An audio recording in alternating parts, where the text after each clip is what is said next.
ये पंक्तियां किस रचना से उद्धृत हैं? काली आंखों में कितनी यौवन के मद की लाली, मानिक मदिरा से भर दी किसने नीलम की प्याली। कामायनी का श्रद्धा सर्ग, आंसू, प्रिय प्रवास या साकेत का नवम सर्ग। सही उत्तर है आंसू। उपर्युक्त काव्य पंक्तियां जयशंकर प्रसाद द्वारा रचित आंसू नामक काव्य रचना से उद्धृत हैं। आंसू प्रसाद जी का एक प्रसिद्ध विरह काव्य है। इसका पहला संस्करण सन 1925 में साहित्य सदन, चिरगांव, झांसी से प्रकाशित हुआ था। इस संस्करण में केवल 126 छंद थे। इन छंदों में केवल निराशा और वेदना की ही अभिव्यक्ति की गई थी। ये एक प्रकार से दुखांत रचना थी। आंसू का दूसरा संस्करण 1933 ईस्वी में भारती भंडार, रामघाट, बनारस से प्रकाशित हुआ। इस संस्करण में प्रसाद जी द्वारा 67 नए छंद जोड़े गए थे और पहले संस्करण के 3 छंद हटा दिए गए थे। इस तरह इस संस्करण में छंदों की कुल संख्या 190 हो गई थी। प्रसाद जी ने छंदों के क्रम में भी परिवर्तन किया और उन्हें इस प्रकार रखा कि उनसे एक कथा का आभास मिल सके। इस काट छांट तथा तराश के कारण इस काव्य से निराशा के स्थान पर आशा और विश्वास का स्वर अभिव्यक्त होने लगा था। ये भी कहा जाता है कि पहले कवि का विचार इस काव्य को कामायनी के अंतर्गत ही प्रस्तुत करने का था, लेकिन बाद में उन्होंने ये विचार त्याग दिया था। आंसू एक श्रेष्ठ विरह गीत है जिसमें कवि ने लौकिक प्रेम की अनुभूतियों को स्थान दिया है। इस काव्य में कवि उस रूप का स्मरण करता है जो कभी उसके मन मस्तिष्क पर छा गया था, लेकिन उससे बिछड़ जाने के कारण वर्तमान में कवि के हृदय में केवल करुणा में डूबी बेचैनी भरी रागिनी बज रही है। हालांकि कवि स्पष्ट करता है कि दुख और वेदना तो सृष्टि के कण कण में समाई है और अंततः व्यक्ति की वेदना भी सुख और कल्याण में परिवर्तित हो जाती है या उस ओर मनुष्य को प्रेरित करती है जहां वो व्यक्तिगत दुखों से ऊपर उठकर विश्व कल्याण के लिए स्वयं को समर्पित कर देता है। आंसू काव्य की रचना आनंद छंद में हुई है। किसी समय इस काव्य की प्रसिद्धि इतनी अधिक हो गई थी कि इसमें प्रयुक्त छंद को आंसू छंद कहा जाने लगा था।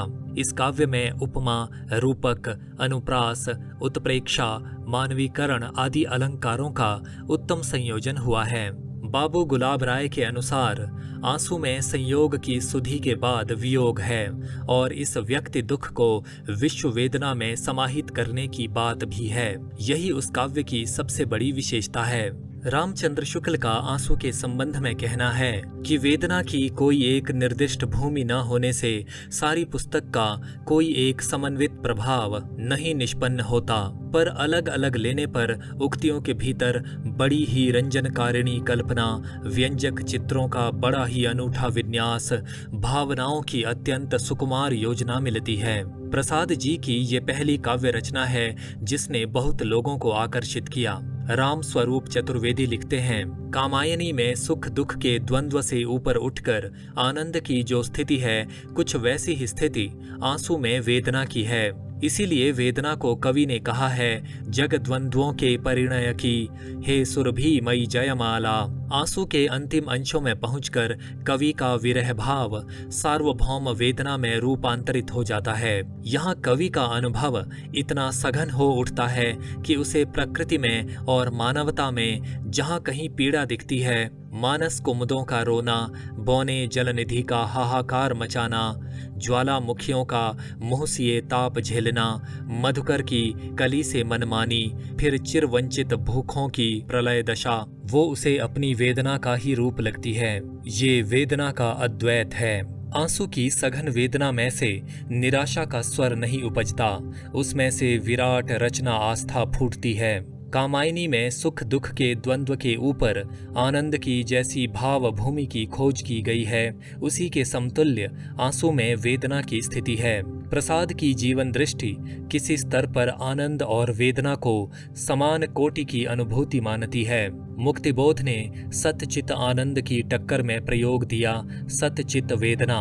प्रसाद अपने ढंग से आनंद और वेदना दोनों को एक साथ साधते हैं। डॉक्टर नगेंद्र के अनुसार आंसू एक स्मृति काव्य है। कवि ने अतीत जीवन की अनुभूतियों को स्मृति के माध्यम से दर्द भरी अभिव्यक्ति दी है। यही कारण है कि आंसू की भाव भूमि स्थायी नहीं, विकासशील है।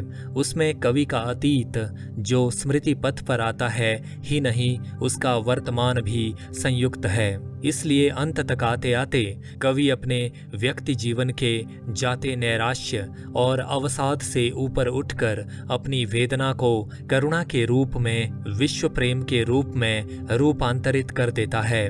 इसका कारण स्पष्ट है। छायावादी काव्य निराशावादी काव्य नहीं है, वो मानव समाज के लिए कल्याण की कामना से अलंकृत है। डॉक्टर सत्यप्रकाश मिश्र का कहना है कि आत्म सांत्वना के कारण धीरे धीरे वेदना सामान्यीकृत होते होते सारे संसार के चिरदग्ध दुखी व्यक्तियों तक पहुंचकर लोक पीड़ा का रूप धारण कर लेती है। स्वानुभूति की ज्वाला और संसार व्याप्त दुख से लोगों को मुक्त करने की आकांक्षा आंसू की करुणा को बुद्ध की करुणा में रूपांतरित कर देती है। भीतर और बाहर के हाहाकार का ये तादात्म्य आंसू को अत्यंत महत्वपूर्ण रचना बनाता है।